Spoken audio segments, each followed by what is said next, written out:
usually students get confused when we have to simplify, when we have a variable to a power and we have to simplify it with a radical. So for this video, I'm just going to explain this again because I realize just a little bit more in depth. So for the 8th root of x to the 63rd, and I showed you guys a couple of ways, but let's talk about another way. So I want to look at the index and the power. So the index is is 8. So for it to be simplified, it has to be a number between 0 and 7. Right? 63 is definitely not between 0 and 7. So how can I simplify it? Like, how can I find the perfect power that can go into the 8th root perfectly? One way is actually taking the power 63 and dividing it by 8. So, and I think this is also a good thing to talk about. So for the square root and dividing, notice the square root has a little tail right here, and dividing is just straight. So like for example, on a test or on a homework problem or something, if you tell me 8 over here, like x to the 63rd, these are not the same. This, I'm going to assume you're telling me x to the 63rd divided by 8, not the 8th root of x to the 63rd. Now that that rant is over, let's continue on. So I'm going to find 63 divided by 8. So what number times 8 can go into 63? So I already know, like, 8 times 8 is 64. 64 is bigger than 63, so I know this has to be 7. Right, so this is 56. When I subtract these, I get 7.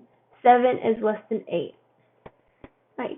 So instead of continuing like putting a decimal and then finding out what all of this is, I'm going to keep it this way. So what does this tell me? This tells me that I have a remainder of 7 and then 8. That 8 can go into 63 perfectly 7 times. So how is this going to help me? I'm going to rewrite this. So I have the 8th root. And so how will I rewrite this? I'm going to take x, and it's going to be, I'm going to multiply 8 times 7, which is 56. And then I have a remainder of 7. Right. And to check our work, if I add 56 and 7, what do I get? I get 63. Right. So this is the exact same. So one thing, I do this in my head mentally, as I usually just divide it, and then I take, this is called, technically it's called the floor, so plus like whatever this is, I just take the whole number. I just take this number right here. And then I multiply these, which I get 56, and then whatever's left, whatever the remainder is, that's what's left in the power. And so how do I do this?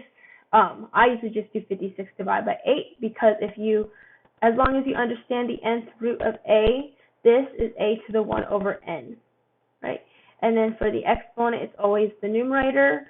So if you just do 56 divided by your n, so your power divided by n, you'll always get the correct answer. To prove it to you, let's use the multiplication property. So the 8th root of x to the 56 times the 8th root x to the 7th. Right. So now let's rewrite this. So this can be x to the 56 to the 1/8.